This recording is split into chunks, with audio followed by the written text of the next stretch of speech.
বর্তমানে কুমিল্লা জেলা এবং নোয়াখালী জেলা বিভাগ নিয়ে খুবই হই হই রই রই চলতেছে।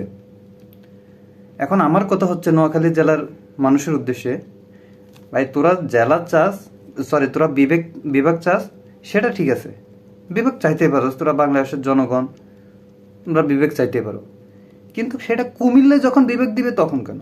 তোমরা তো আলাদা জেলা, তোমরাও চাইলে তোমরা আলাদা একটা বিভাগ নিয়ে নিতে পারো। এমন না যে তোমরা আমাদের জেলাতে আসো, তোমরা আমাদেরকে বিভাগ দিয়ে দিলে তোমাদের ইয়ে হবে না।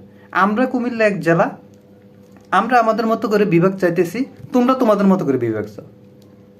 এখন আমরা যখনই বিভাগে আমাদেরকে দিতে চাই, তখনই তোমরা এসে এখানে বামার ঢুকাও। তোমাদের এই অভ্যাসটা কেন এত খারাপ? আরে ভাই তোমরা, আমি সেটা প্রথমে বলতেছি যে তোমাদের নাগরিক হিসেবে তোমাদেরও অধিকার আছে বিভাগ চাওয়ার, যে কোনো কিছু চাওয়ার। তো তোমরা বিভাগ চাও তোমরা তোমাদের মতো করে। কুমিল্লা যখন বিভাগ চায় তখন তোমাদের কেন বিভাগ চাইতে হবে? মানে কি বলবো আসলে, কি বলবো তোমাদের তোমাদের আসলে মানুষ এমনিতে আসলে খারাপ বলে না, তোমাদের আসলে ব্যবহারে মানুষ খারাপ বলে। মানে একটা যে এটা হচ্ছে দেশের একটা বিভাগ বিভাগ তৈরি করা নিয়ে কথা, সেখানে তোমরা মনে খারাপ খারাপ মন্তব্য অনেক কিছু দেখতেছি।